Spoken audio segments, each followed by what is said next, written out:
You ever have one of those mornings where you step outside, coffee in hand, expecting the usual birds, maybe a nosy neighbor, and instead you get hit with a glare of police lights bouncing off your garage door?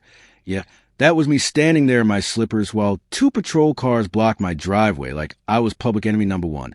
And let me tell you, nothing wakes you up faster than realizing you're about to get grilled by the cops, especially when, deep down you didn't do a damn thing. Wrong across the street, Mrs. Henderson was peeking through her blinds, and the Johnsons weren't even pretending not to stare. 23 years in the military taught me how to keep my cool under fire. But even I was thinking, you gotta be kidding me. Officer Martinez stepped up, all calm authority hand resting on his belt, while some rookie trailed behind with a clipboard looking like he wished he'd called in sick. Martinez hit me with that careful, "We're just doing our job" voice.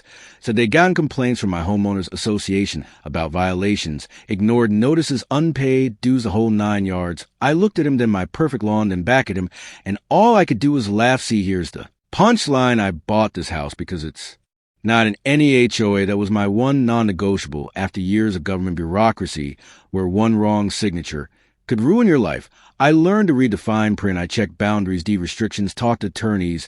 You name it, my lot is one of 5 old-timers that never joined the neighborhood HOA. That's not some rumor. I got it in writing, 3 times signed, sealed, notarized, but the cops didn't know any that they had a stack of official-looking papers, maps, bylaws, all stamped and legally deed of hell and back, all saying my house is under the thumb of Willowbrook Estates HOA. I could tell right then this wasn't just some clerical screw-up. Someone had put real effort into making these claims look legit, hoping I'd fold. When the boys in blue showed up, I said, "Officers, look, I appreciate you coming out, but you're being played. My house has never been part of the HOA.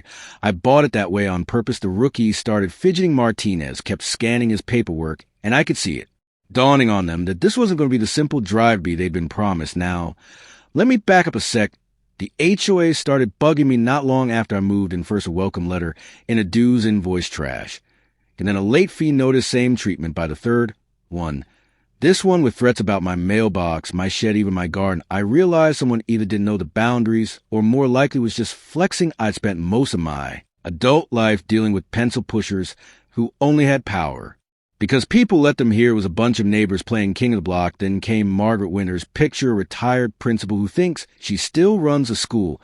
Yet that's her whole presence, striding up my walkway with a folder of documents, no smile, just business. She starts lecturing me, saying community standards are for everyone whether I signed up or not, and my non-compliance is ruining property values. She had maps with my lot, circled bylaws, even photos of my house. I stayed polite, told her my property was never under HOA rules, showed her documentation.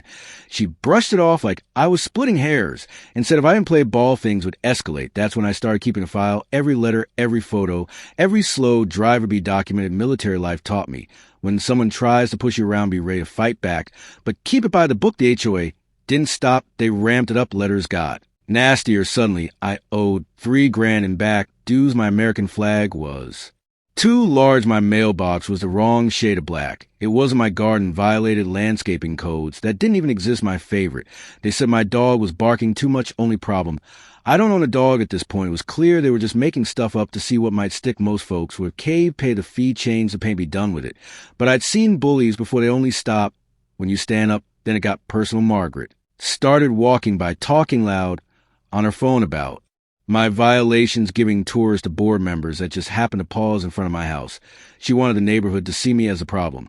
But a funny thing happened. Some folks started coming over apologizing for her telling me they'd gotten hassled too. Turns out I wasn't the first one. They tried this on just the first who pushed back hard enough to make it stick. One day, Margaret left a notice zip tied to my mailbox, 72 hours to comply or face police action, complete with city ordinance. Citations that didn't apply. That's when I knew they were planning to bring in law enforcement. So I prepped my paperwork, called my attorney, and waited. So back to that morning, cops in my driveway, neighbors gawking, I calmly told Martinez, "If you give me a minute, I'll show you every document you need." Went inside, came back with my deed, the certified survey city planning records. Martinez read every page. It was clear my property wasn't under HOA control. The rookie was just shaking his head. By then, Martinez finally said, "Well, Mr. Thompson, looks like there's been a misunderstanding we'll need to verify with the HOA.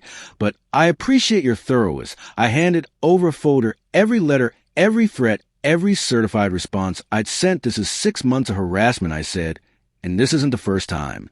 They've done this. He looked through it, saw how the letters went from friendly to nasty to outright threats. This is quite a paper trail, he said, and I could tell he was taking it seriously, filing false police reports. That's a big deal, as the officers left Martinez promised to follow up, and you could see it on his face. He knew he'd been used, and nobody likes that. Now I could just let it die there.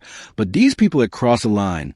I dug deeper, pulled public records, found out this HOA had been pulling the same stunt on other folks, targeting the old properties on the edges, threatening, collecting fees, even chasing off owners who couldn't fight back. I reached out to 3 other neighbors, Sarah, David, Jennifer, who'd all been hit. Sarah paid one $500. She probably didn't know David spent $3,000. Rel Landscaping, Jennifer. Well, her story just pissed me off. The HOA went after her elderly mom, threatened liens, hounded her until she paid over $5,000 to keep her house, and her mom's last months were full of fear. Instead of peace, that's when this stopped being just about me. So we met up, pulled our evidence. Sarah had recorded phone calls with the board, threatened her. David had pictures of them trespassing on his property. Jennifer had medical records, her mom's anxiety, doctor's notes, linking it all to the harassment. We laid it all out, saw the pattern. This wasn't just overreach, it was a racket. Most of the HOA's budget came from fines collected from people who were never supposed to be members. Extortion, plain and simple. Instead of going straight to court, we tried the official channels first. I filed a complaint with a state agency that oversees HOAs, attached 47 pages of proof. Got a call from Janet Walsh, a former attorney sharp as a tack, who'd already heard complaints about Willowbrook Estate. She said, my file helped show a clear pattern, scheduled interviews with all of us, and started auditing their books. Turns out they've been collecting fees from a dozen properties outside their jurisdiction, spent HOA money on private landscaping, even falsified records to fake their authority. 3 weeks later, the state dropped the hammer, formal cease. And as this, the HOA had to refund all illegal fees, stop all contact with us, and submit to oversight. Margaret lost her job, board forced her out. Other members got bounced for ethics violations. The association's reputation was trashed. Home values inside their zone dropped. Folks started talking about lawsuits, and those not an HOA member signs started popping up on lawns all over the neighborhood mine front. And Senator Margaret moved away not long after selling her place. At a loss, the new board, under state watch, kept to their own business. And my house, well, it went from being the problem to the symbol of standing up for yourself. Local paper did a story. Neighbors thanked me, and more than a few started questioning what their fees were even paying for standing out. They're on my porch looking at my sign. I felt that old satisfaction, the kind you only get when you win the right fight, not because you want to cause trouble, but because some bullies just need to learn that not everybody's going to roll over. Willowbrook sent the cops to my door thinking they could break me. All they did was pick the wrong owner to mess with. So here's my 2 cents for anybody watching. What would you have done should HOAs have the power to push around people who never even signed up? Or is there a line? Drop your take below. Let's see whose side you're on, law, order, or a little bit good